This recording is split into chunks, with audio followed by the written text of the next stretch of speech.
Hello and welcome to the Toledo Public Library podcast, The Free Bin. We are here today.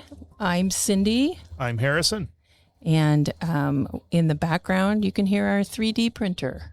Yes, it is hard at work making sort of an elaborate pen holder. Yeah. We have a couple of student workers here through the TIE program. That's the Silet's Summer Youth Employment Program. And we've got some technically minded young folks with us here who are doing some experimenting with our 3D printer, right? With some other things that are important jobs to do, but are kind of hard to prioritize sometimes unless you have the extra hands to do it. So one of these young men has volunteered to do some stress testing on this 3D printer, print some objects that may cause a print to fail, and then figure out how to avoid said failure. Yeah. Our 3D printer is available for public use, so the more we learn about this thing, the better. But it'll be a nice little ASMR in the background for us as it seems to leak through the noise gate when we are speaking. So. Right. So anyway, that's what we got. So we also, I have a little bit of trivia about our beverage, but I want to do our announcements really quick. Yes. So, where's our sound effect? Sound effects. Oh, here we go. Pull up the soundboard. Page is here to flip. Okay. So Cindy is doing. Oh wait, there we go. Page 1, news. There it is. Is that it? Oh, there it is. New news. Things that are happening around the Toledo Public Library. So, next Thursday. Yes. This is important to note. We have the Toledo Fire Department, and this is not at the library. I know we're throwing everybody off. This is at the Toledo Fire Department. You get a tour. You get to touch a truck. You get to meet the firefighters. We are going to see some gear. It's going to be pretty cool.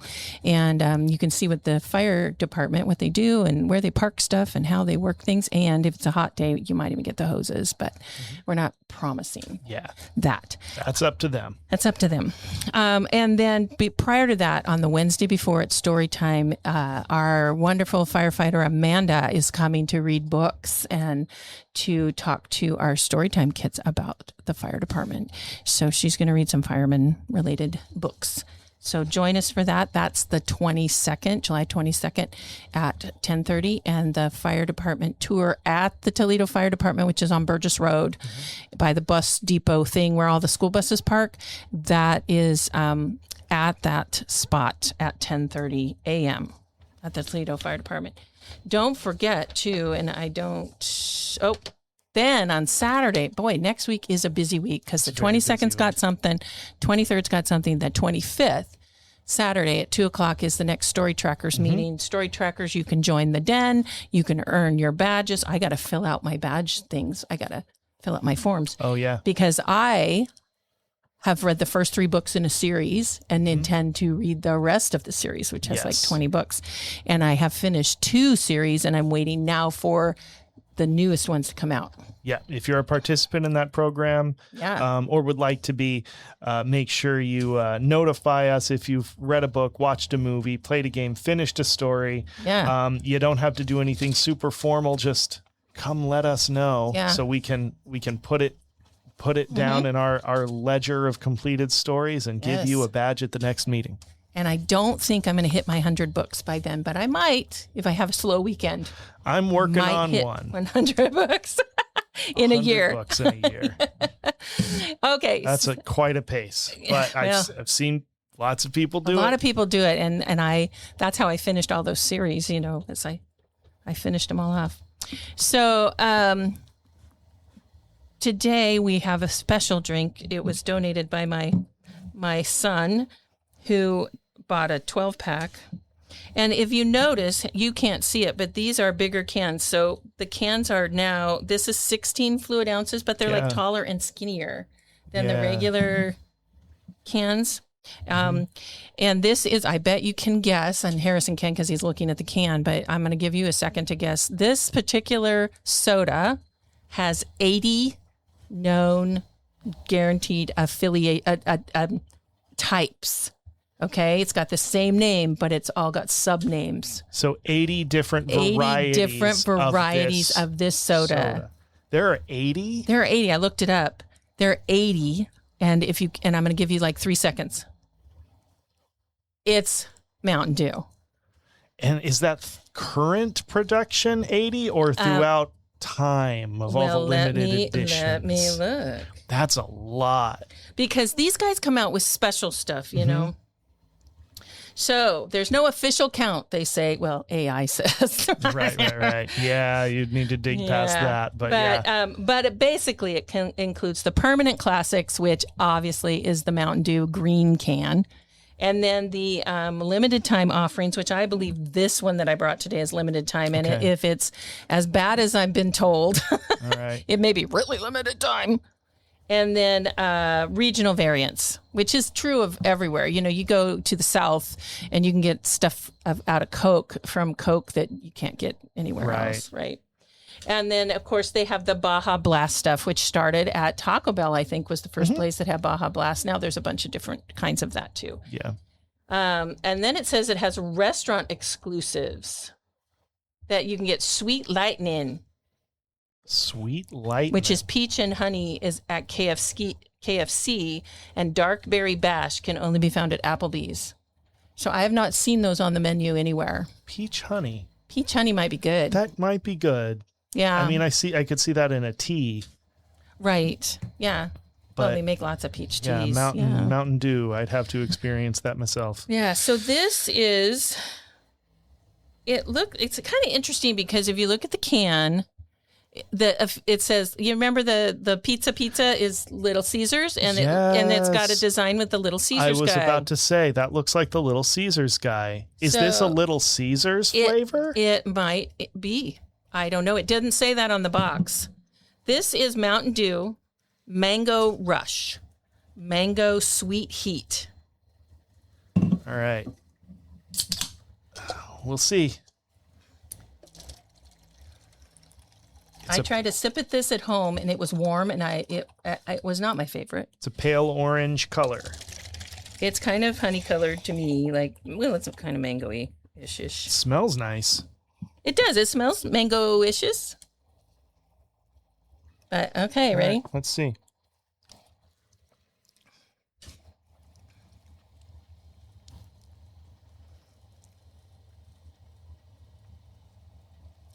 I'm waiting for the kick. Yeah, it's no definitely heat. Sweet, but where's the heat? I'm looking at the ingredients. Is there capsaicin in here?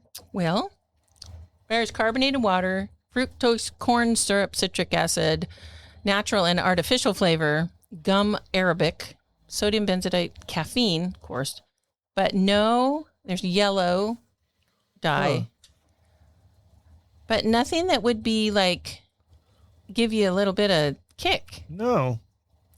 And I'm disappointed because I kind of like the spicy soda. Yeah, I was expecting there to be like a cayenne pepper kind of thing. I'll give you more. Oh, thank you. It is good, though. I like it, it's actually. It's not horrible. And I think that it's better when it's cold. Like any soda to me, it's better when it's cold, maybe over ice. It's interesting. It's got about average for a Mountain Dew calorie-wise, and 57 grams of sugar, my friends. 57 grams. You know what's interesting, though? If I really put my nose down there and sniff this, it almost makes me want to sneeze a little bit. Oh, maybe like it might have a little something, but I'm not tasting it. I'm not feeling it at all. Nothing. There's not even an aftertaste, like a kick in the end when it goes back on your tongue. It's nice, though. Anyway, I will never be a wine connoisseur, but I'm becoming a connoisseur of soda. Put some beverages. Put some tahini on the rim of your glass, and it would be really good. Yeah. do that. Anyway, so that, I guess you're going to have to judge for yourself. Unfortunately, I don't think you can buy these individually. You kind of have to invest in that 12 pack, which may not be what you want to do. So, yeah, maybe just find a Little Caesars and see if they have Mango Rush, Mango Sweet Heat. Yeah. Which I'm liking it. There's no heat. Anyway, so All right. that is that today. Way to go, Little Caesars. Yeah. Way to go, Mountain Dew. Coming up. I think, what kind of job is that? You know, I mean, coming up with flavors. coming up with flavors for Little Caesars.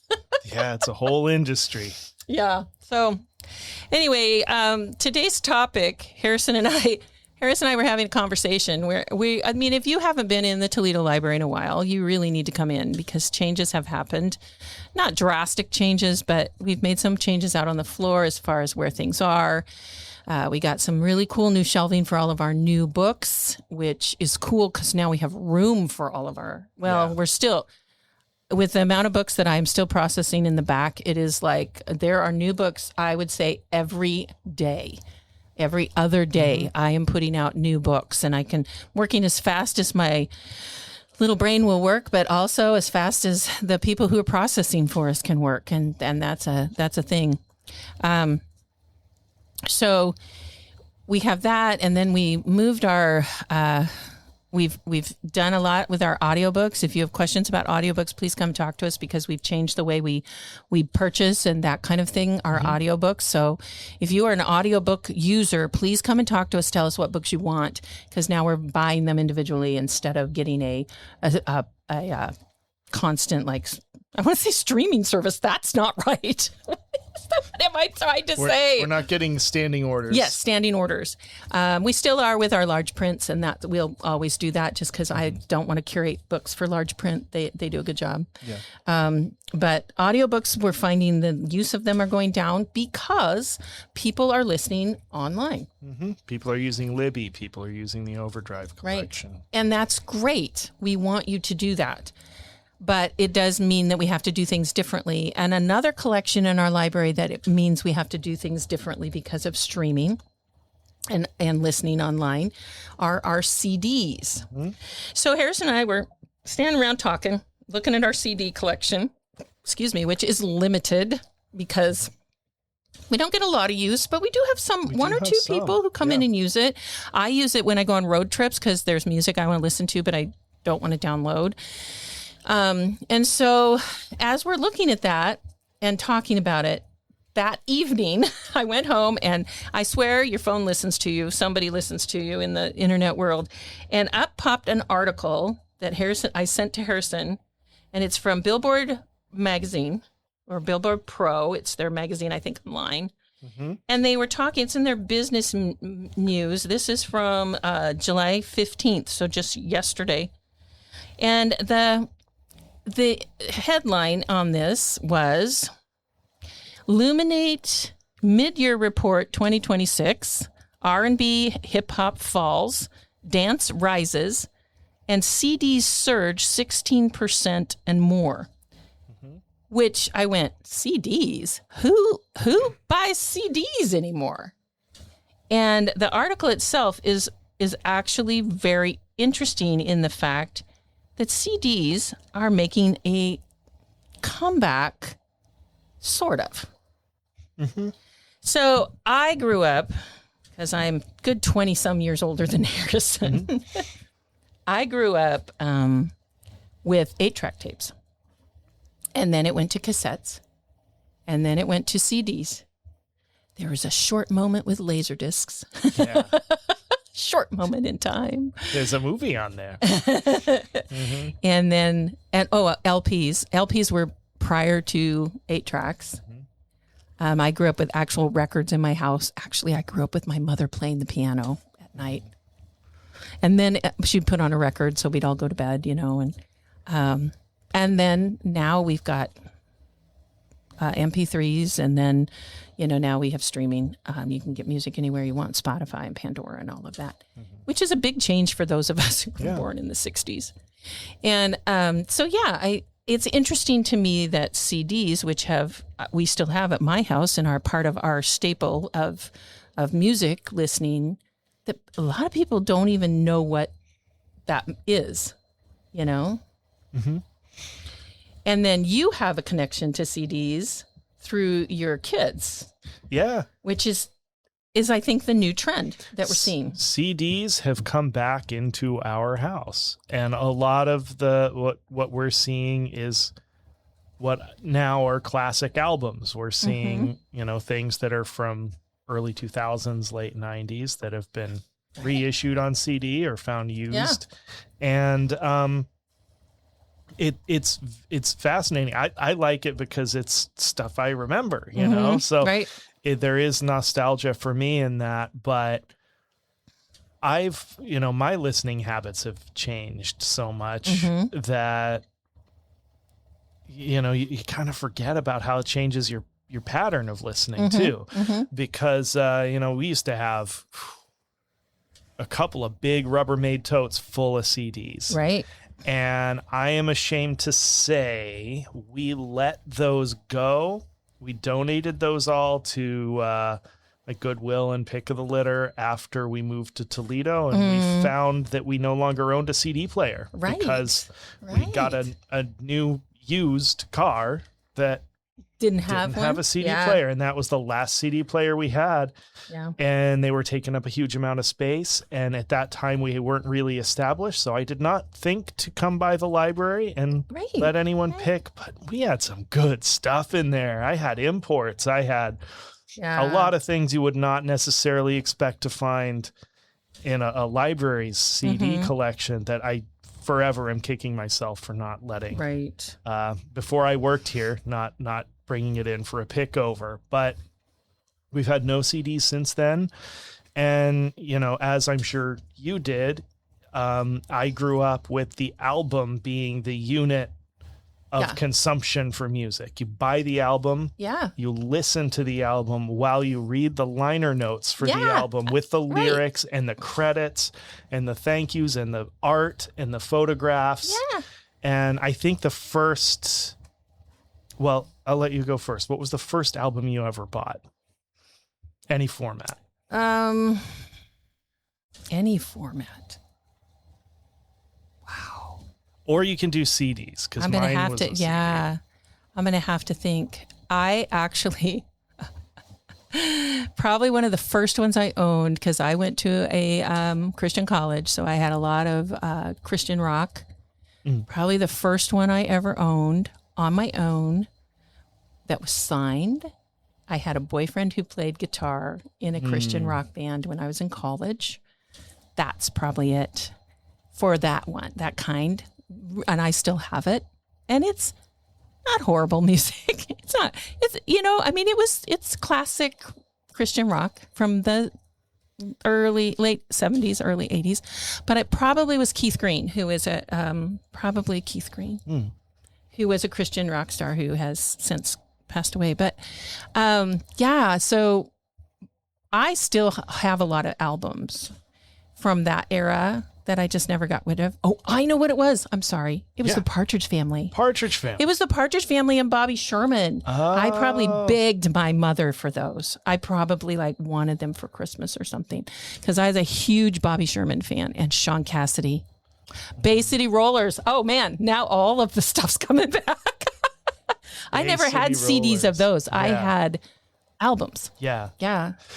My first album purchase, which was a CD purchase, I am pretty sure was 5 by Lenny Kravitz, which was 1998. I think that's the first CD I ever bought. Right. And then I think the first CD I ever bought at a show from a band's merch table, I think was, I think it was Unpersons. And they had an EP for sale for like $3 $3. If you have not heard Unpersons, they're a very interesting sludge metal band from Savannah, Georgia, I think. And I saw them open for Mastodon, and I bought their CD, and I didn't stay for Mastodon. Oh.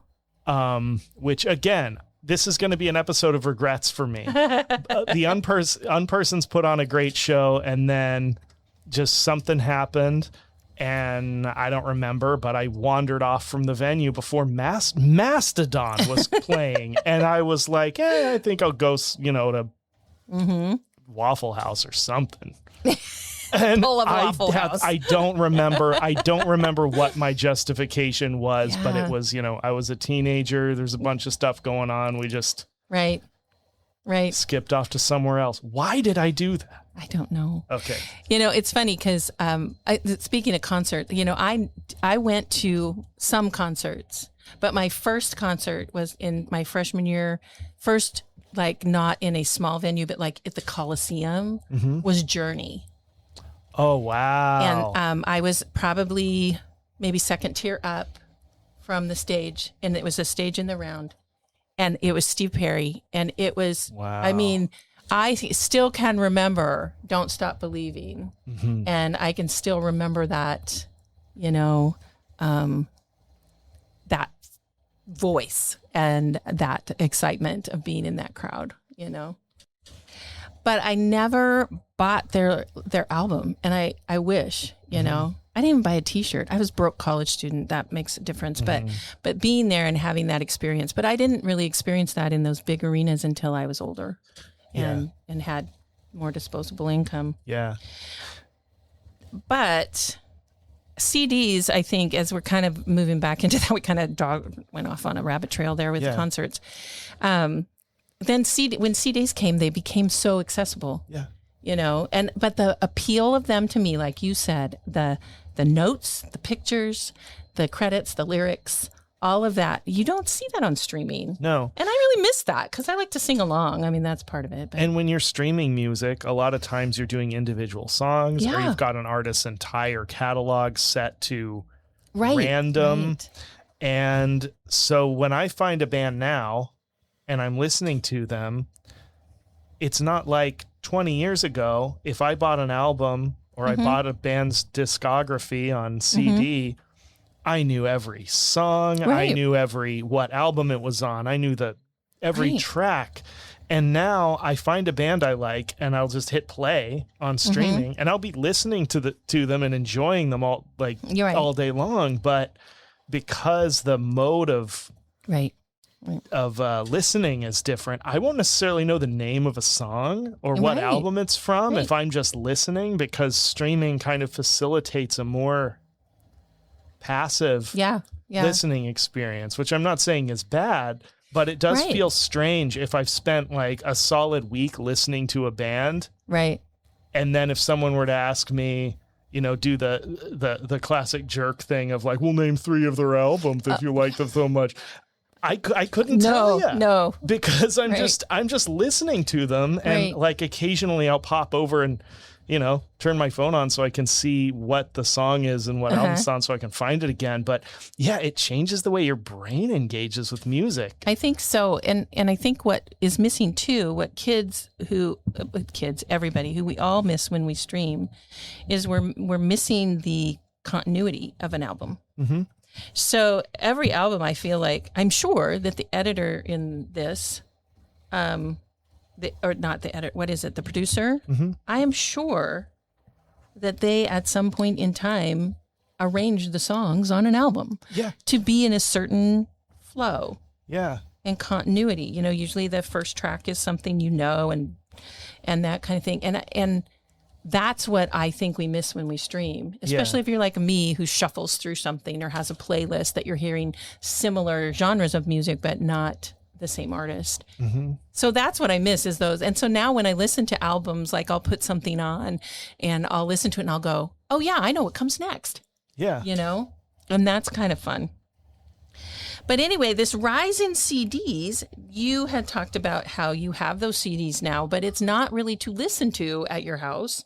They're kind of collectible. Mm-hmm. They're just becoming like a new collection of things. And we did get a CD player to facilitate listening, but I think that younger folks are finding the value of ownership. Yeah. That it can't just get pulled off a platform or, Right. something like that, that when you've got the CD, when you've got it, you own it. Right. And if you have the technology to read it, Yeah. if you have a device that can read it, you own that album. Right. And nobody can take that. yank it off Yeah. of Spotify or Right. whatever. And Right.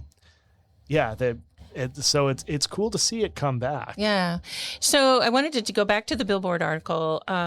So according to this, for the last decade, physical sales have climbed in CDs, but now most of it, I take that back, not CDs, but in physical sales of vinyl records. Yeah. So we know that vinyl has come back because it has. Now we have artists that are they'll release it online, but they'll also release a vinyl. Yeah. Because there is something about listening to a record, you guys, that's very nostalgic and gives you a whole different, especially if you are like a jazz music, like jazz is it adds to that. Jazz, blues, black metal. There are certain genres that I would agree with the audiophile contingent out there that they benefit from the crackle, the degradation. I'm trying to put that, like, it's not higher sound quality. Yeah. Like, objectively, it's not going to have as high fidelity as a digital recording, but vinyl does things. And as it wears, it does things that sound good. Yeah. Like that's why there are thousands of plugins to emulate the sound of vinyl. Right. And when I record things, I sometimes run them through like the Air Windows Grooveware plugin where there's a dial for like make this sound like it's being listened to off of not the crackle. And that's what's interesting is it's not, in that case, it's not the crackle. It's the sound, what it does when a stylus has run through those grooves so much that it's wallowed them out. It affects the sound. It affects the frequency, the roll off at certain, on the high and low in certain ways that do sound good. Yeah. But especially if you're jazz. Right. That kind blues, of black metal. Black metal sounds better the worse it sounds. I think that's the thing. It's like if you could record it onto if you could gouge it into a piece of like as I've heard someone say, it's wasn't really made to be listened to. Those early 90s Norwegian black metal things recorded through a pair of broken headphones as a microphone. Right. Yeah. It's a unique thing. Anyway, so now they've discovered U.S. CD sales are surging. They are up 16% to 16.3 million units in the first half of 2026. That's a heck of a lot of CDs. Yeah, this is a mid-year report. Right. It outpaced vinyl, which grew by 2.4%. Now, I don't know, they didn't say how many units of vinyl are sold, but it's probably that they're likely still higher than CDs, but they didn't grow as high. Yeah. So here's what they think is causing it, which I think is interesting. CD sales have K-pop to thank for the surge. If BTS's latest album, Airy Ring, and other K-pop sales are taken out of the equation, U.S. CD sales would have been up by 6.7% in the first half of 2026. So 10% of those sales that went up, which is how much is that of 16.3 million, were was K-pop. K-pop. And I'm not a K-pop listener, but I like a good dance music, and I understand that it's kind of dance music.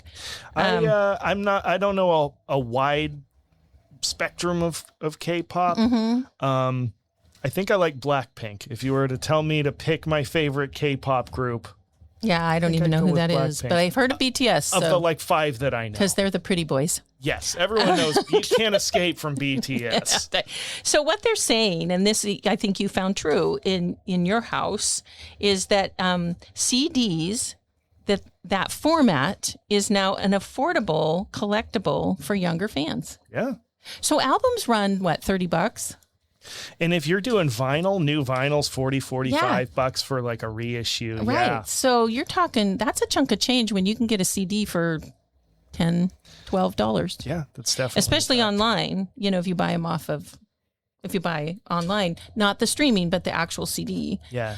Sometimes I've had two. So one that I got from a band I really like called Casting Crowns. When they released theirs, they just sent you one. It was just, do you want this? And they sent it to you. And I have had that happen with U2.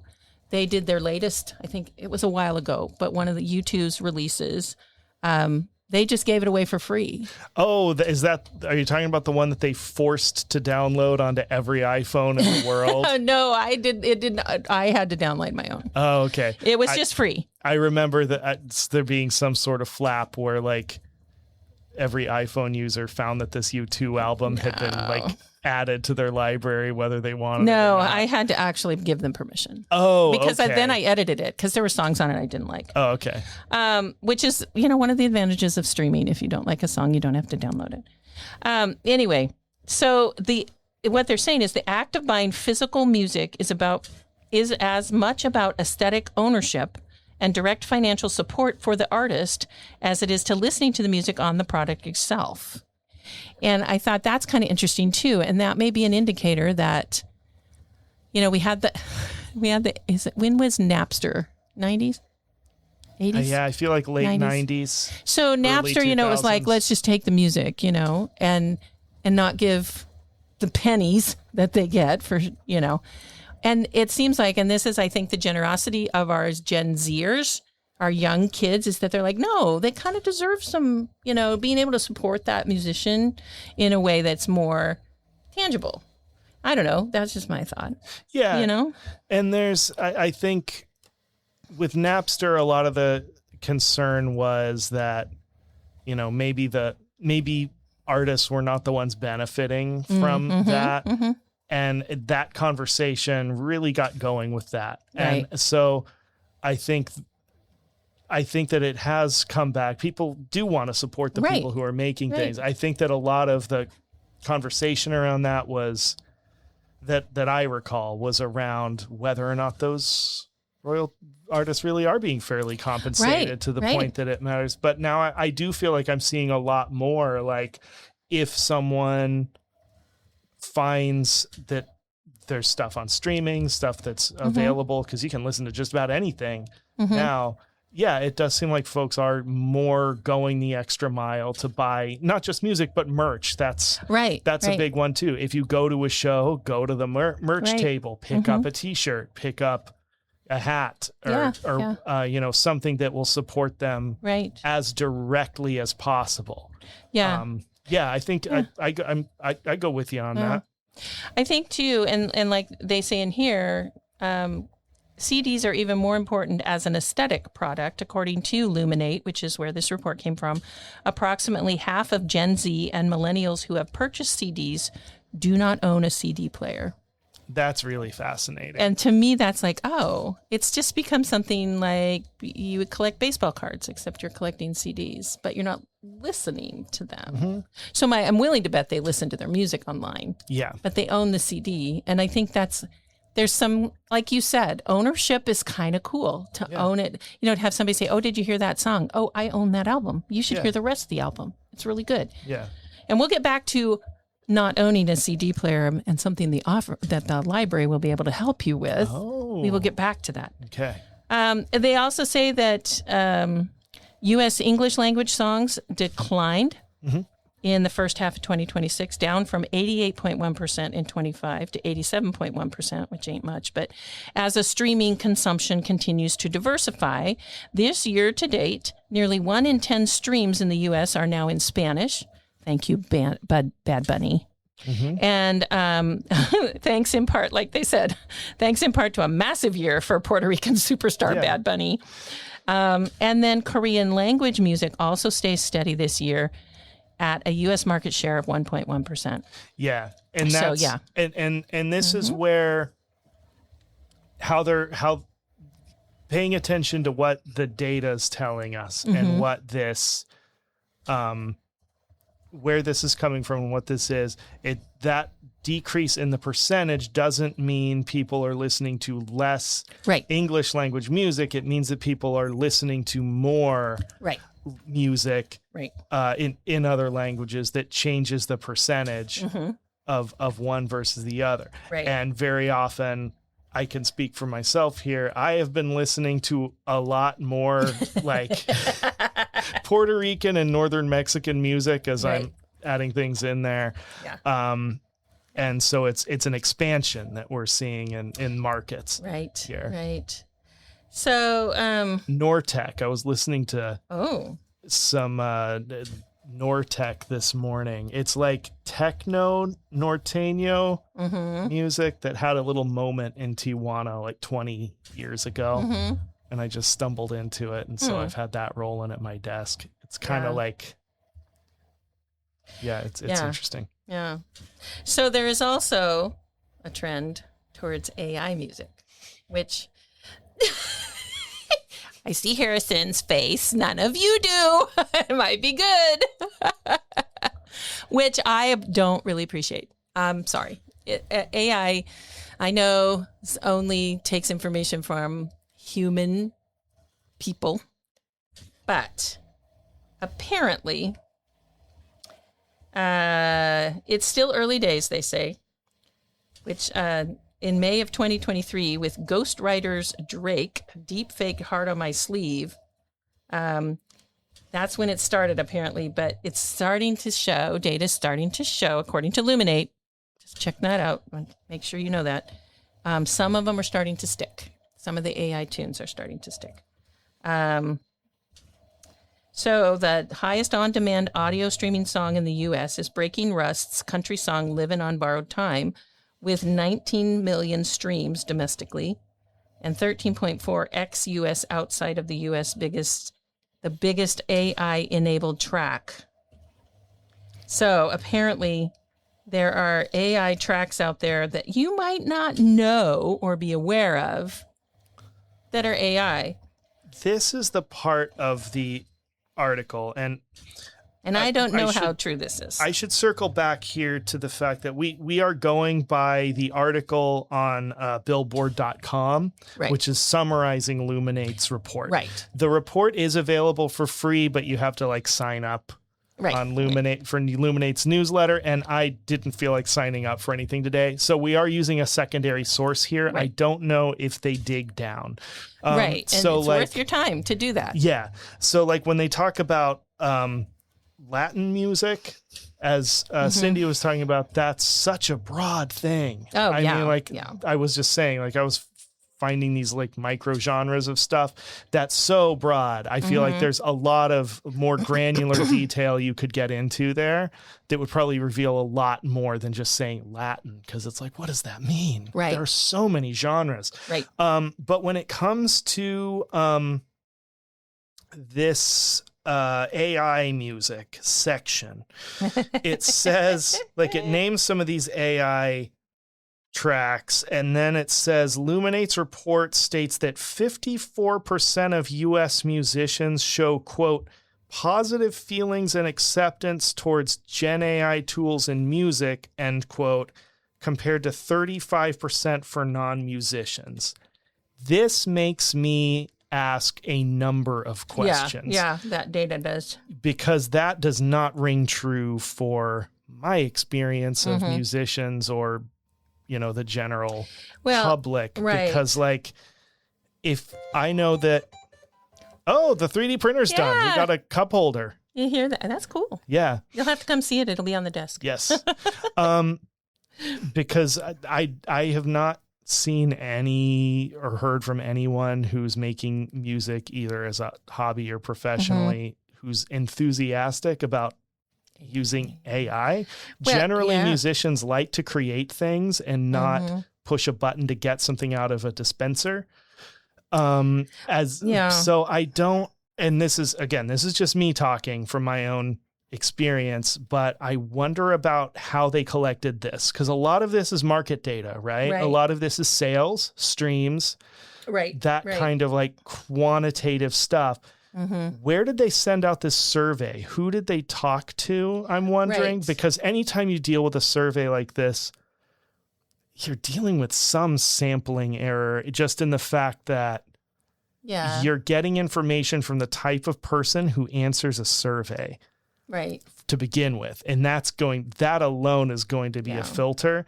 Mm-hmm. But the idea that more musicians like AI tools than non-musicians, I don't know. And then what are we considering a musician? Are we considering someone who puts a prompt in to have the machine spit out a song? Right. Are we calling that musicianship to get this answer? Or someone how are we defining musician? I have a lot of questions about this. Not enough to sign up for anything and find but enough. If anyone has that, let me know. My questions were, first of all, what are the tools that they're talking about? Are they talking about something that is like, I mean, come on, we know in the studio they use auto-tune. We know they do. Is that AI? Is that, or we know that I just don't know enough about those tools to know what they're talking about. Yeah. So is it creating something from scratch completely, or is it using it to do something else? And that's another thing is, what do they mean by AI? Because that's also, you're right. That's like a market term that really kind of doesn't mean anything necessarily, because when I think of it these days, and this is a change, I do think of those like generative AI, like, hey, whatever, give me a country song about cheese, and it spits out something that sounds like a country song about cheese. But there are lots of studio tools that use machine learning, I guess, is more of a technical tool that way predate this big AI bubble of pushing, AI as this thing. Like, there are tools that are not doing generative stuff. They're not doing that are used for like modeling and pattern detection. And so you're right. That is kind of, so that's kind of my first one. What does that mean? And maybe musicians are more inclined to say, distinguish between those and say, well, there are these tools that aren't doing generative, that are just make up something that sounds like a song, but are doing processing in some way. Maybe. And so my other question is, so 54% of U.S. musicians say they are positive about it, right? But the 35% of non-musicians who are the consumers of those musicians do not like it. So that would say to me as a musician, maybe I shouldn't, because my consumer base doesn't like it. And I'll say, like, if you go into a music subreddit, like I've watched a few of these, and somebody makes their EP, they write their song, they do their thing. If they post it and it has a clearly AI generated cover image, it will just get downvoted. People won't interact with it. Right. And if someone comments at all, they'll say, look, if you have an AI, photo or an AI cover art, then I have every reason to believe you used AI to have this song spit out for you. And I am just not going to listen to it, man. And then the person who posted will be like, no, I spent months on this. And it's like, well, if you're not going to draw your own picture, like nobody's going to get as far as listening. If it smells like AI, and sometimes that can be unfair too. Right. If somebody has if there's an illustrator whose style is similar to what these generative AI things are copying, then someone could write a whole album and have it pay an artist to do the cover art. But if it looks a little like AI to enough for someone who can't really discern, it'll smell bad to them. Right.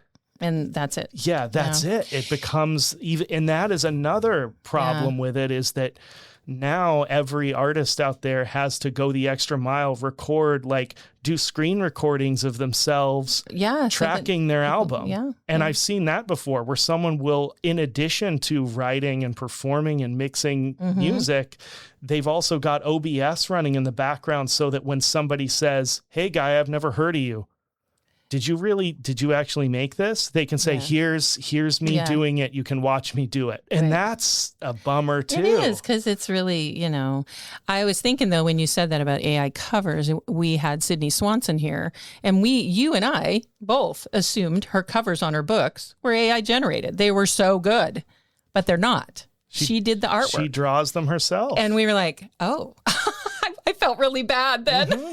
But somebody asked that question at her workshop. Did you, is this AI? And she's like, no, I drew it. And then she had an artist who helped her colorize and do all those things. And I think it's too bad that that's the assumption we make when someone is an incredible artist is, oh, this must be computer generated. This must be something you had assistance in doing. And that's not fair either. And that's the thing. I'm AI, generative AI chatbots. They spit out a lot of M dashes, and I'm somebody who I write with a lot of M dashes, which is something that used to be common long ago. Yeah. But it's this weird writing tick that I've had since I was a teenager. Yeah. And now apparently that's being recognized as a telltale sign someone's using AI. Huh. So that's not good for me. That's not good for anybody. That's been like my writing style for way longer than this. But now you see enough M dashes and people will say, oh, this must have been written by AI. Yeah, and kind of circling back to the CD thing. So after looking at this article and realizing that, there is this little niche of people who might want to listen to CDs, you and I decided to purchase 2 CD players that will be cataloged, and you can check them out. And that way, if you want to take home a CD to actually listen to the CD and decide if you want to purchase it for yourself, we are all about the try before you buy here at the library, and those will be on the shelf. And then our CDs will be getting rearranged into a more easy to find format. And we will be investing a little bit of money into some of those CDs that maybe you've never heard K-pop, but you want to try it out. Maybe you want to, look at the newest album of somebody, but you don't want to purchase it until you hear it. Or maybe you're only because this is how I am. I'm like, well, maybe I'm only going to like one song on this thing. I'd rather just put that on my phone than buy the whole album. So because it is economic times, we are tight-fisted with our money right now. The library is going to do that so that we have some options for you to come in and take a look at our CDs. We have a pretty extensive jazz collection. We have classical music, we have a lot of that, which is great for like, if you just want background noise, Some of you I know do not live where you can stream your internet, where you can have that. So if you want music in your house, this is a good way to start. I will tell you, if you get hooked on CDs, you can get them secondhand so many places. I always check out the CDs at Goodwill because they're usually in good shape. If they're not, that's something that the library may have to revisit as far as being able to resurface CDs. Yeah, we can help with that. We can help with that. And so, just keep that in mind. And I do believe that most people, if you have a CD or a DVD player in your computer, you can play it on your computer. Any optical drive will be able to handle a CD. Yeah. So we are going to try that little experiment. And if you think that's a good idea, please show up and check out some CDs. We may even have some playing in the background some days on our little record player, which I don't know. Does it have a CD player? It has Bluetooth. No. Doesn't have CD, but we can use one of our brand new purple CDs. Yes. Players. We're going to go all K-pop. Oh, come on. All K-pop. All K-pop. BTS. We might get some cool, K-pop. We might get some cool re-releases. Yes. Just because. And then, of course, I have a bazillion I could donate to.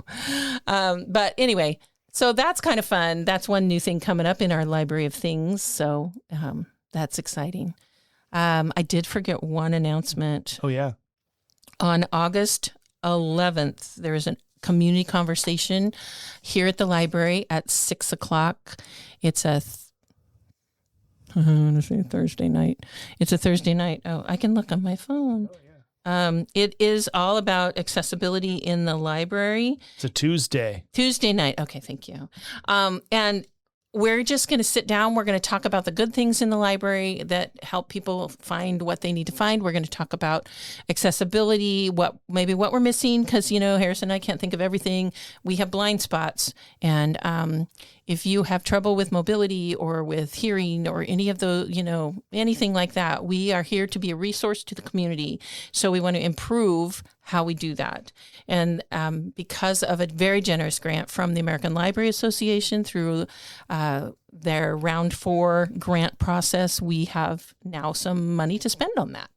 And you will be seeing more changes. You will be seeing an open and shut sign at the library. You will be seeing new signage hanging from the ceilings. You will be seeing all kinds of new things happening because this is the year we are refreshing our library after 30 years of not doing it. Mm-hmm. So be prepared for a little construction issues sometimes, maybe, when we're putting up new shelves, but we will do our best to make that so accessible to you. That's our goal. And remember, if you yourself do not need accessibility features, remember, you could at any time. That's right. And if you stay in this world long enough, you likely will benefit from some at some point. Right. And, having something more accessible usually doesn't take away from the experience. I would say 100% of the time, if it's accessible for somebody with a known disability, it is certainly more accessible for you. Universal design. Yeah. So we're just seeking to do the best that we can with the money that we have and the space that we have. And and as usual, we don't have any room really to grow physically as a building. Unless we overhang the parking lot. I mean, we really don't. And so we're doing the best with the space that we have and trying to move us into the future, making things really much more comfortable for people. Yep. We can grow in many other ways. Yes. So. All right. Well, thank you, Cindy, for sending me this article. Yeah. And it's a lot to think about and a lot to dive deeper into potentially. It is. And I think we're all going to be kind of faced with that whole AI question. We already are. You have to decide what you think about it. I mean, we all get upset, about kids using it in school, but then people use it in the workplace a lot to do their work, And yeah, is it easier to have AI write your press release? Yes. But is it good? Just because you can doesn't mean you should. That's how I feel. So, and now I noticed, and I think I've said this before on the pod, when I write grants, there is usually a box to check that says, did you use AI to write this grant? Mm-hmm. And I proudly check no every time. So anyway, that's all I got. Thanks for the Mountain Dew. Go try it out, Mango Rush. Yeah, and come check out this new pen holder. Once we crack the supports off it, it's going to be really cool looking. It is, and you can give a shout out to our student worker who put that on there, got it started and set up, and is going to go crazy, I have a feeling. Looking good, yeah. on the 3D printer. It's going to get cool. It is. All righty. All right, talk to you all next week. Bye. The Free Bin is a production of the Toledo Public Library, which is part of the Lincoln County Library District in beautiful Lincoln County, Oregon. Writing by Harrison Baker and Cindy Bilek. Original music and editing by Harrison Baker. The views and opinions expressed on this program are those of the speakers and do not necessarily reflect those of any organization they represent. Good night.